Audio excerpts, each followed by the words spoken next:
Nag-setup ka is battle or ang pinaka the best, ang low mo is second layer.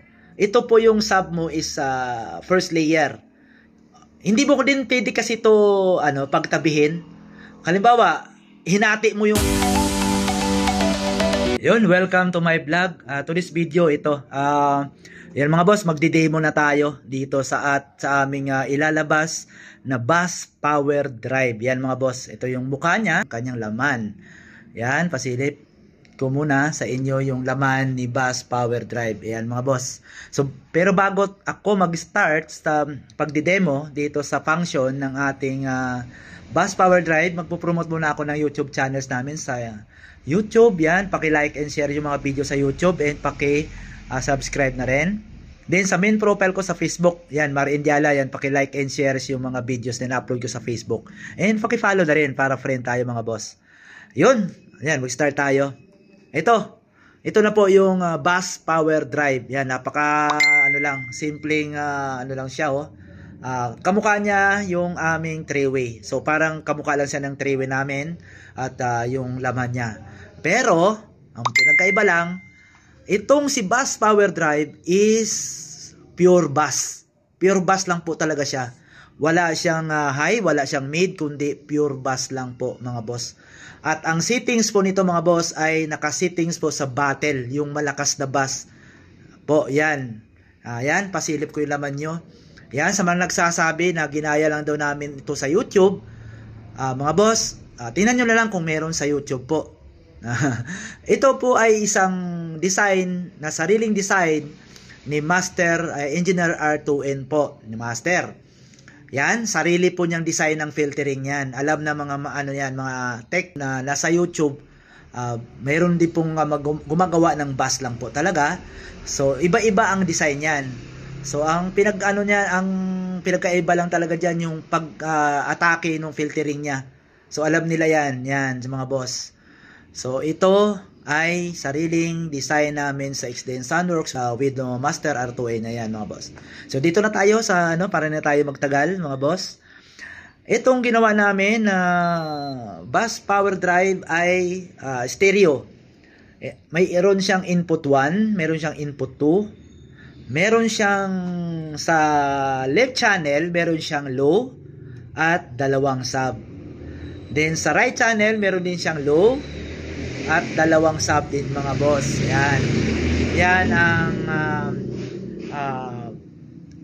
input-output ng aming bus power drive. Yan mga boss.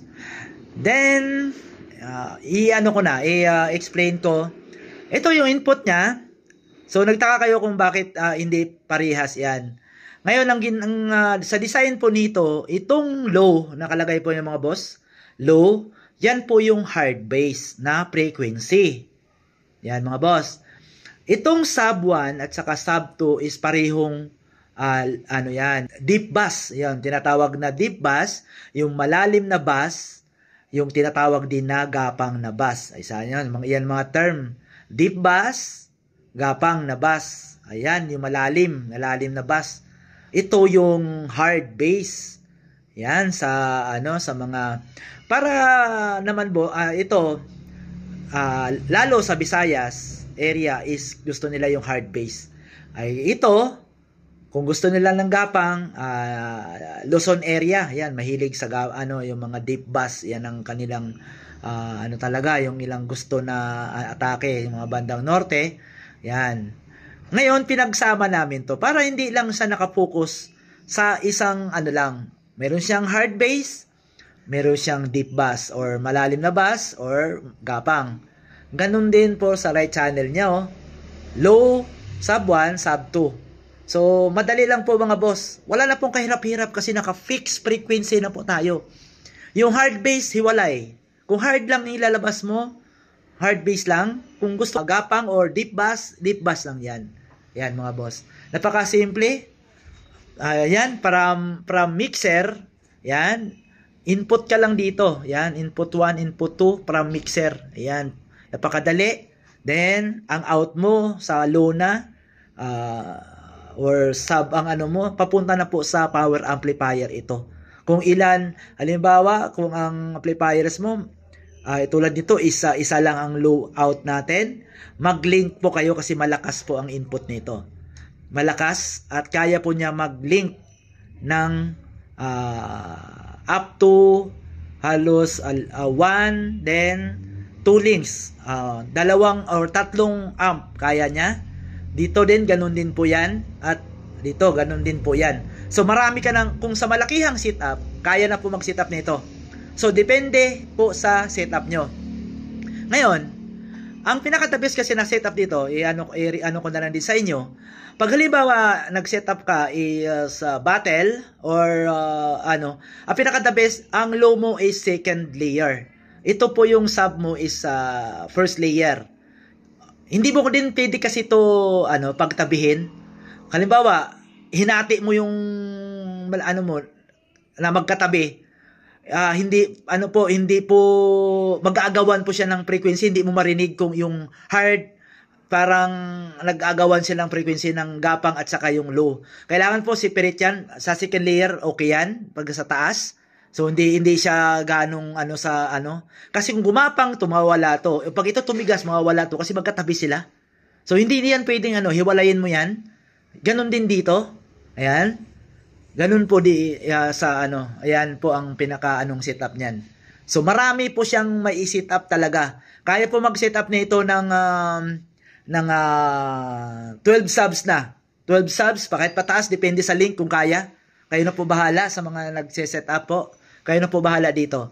Then isa pa, kahit naman po ito kung halimbawa pareho kayong magkatabi kayo sa battle at pareho kayo ng gamit.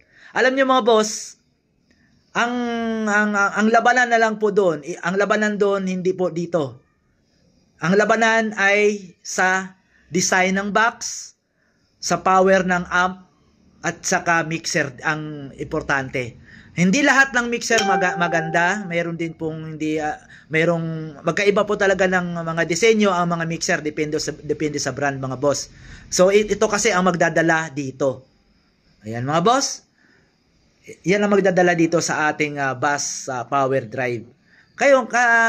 Lahat kasi ng lahat naman ng mga nagba-battle, pareho lang naman ng halimbawa, naka-MCB.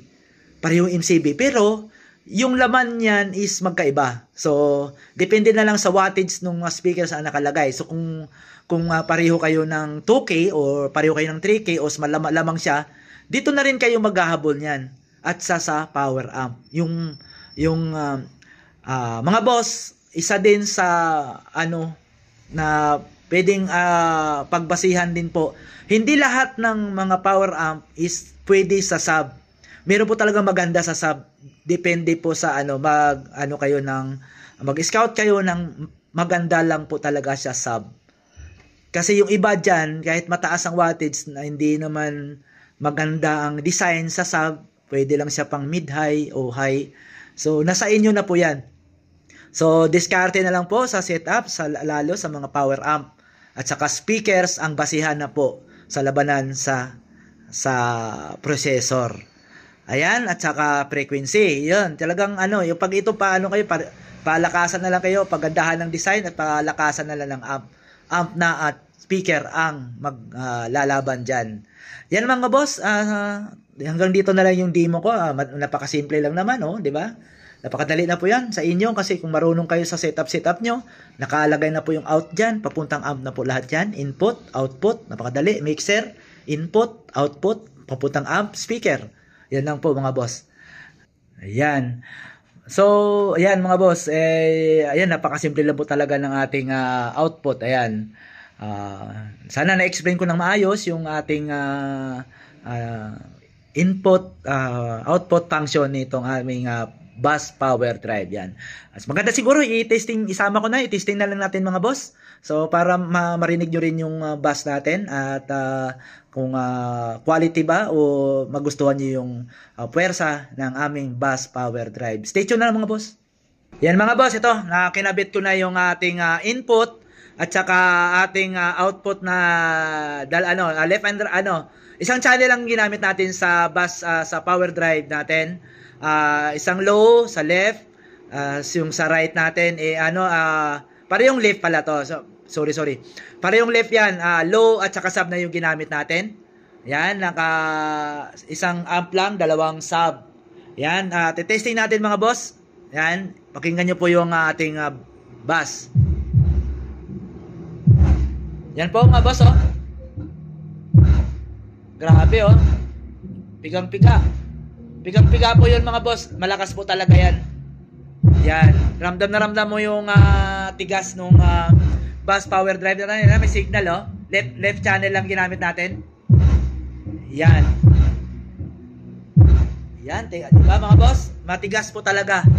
Ayan na po yung pares ng ating bass power drive. Tunog niya, tunog sa bass. Mabigat. Yan, naka-bluetooth lang. Oh. Wala, hindi nga, kasi kung lakasan ko pa, ayan, umilaw na yung mixer natin, pero sobrang lakas.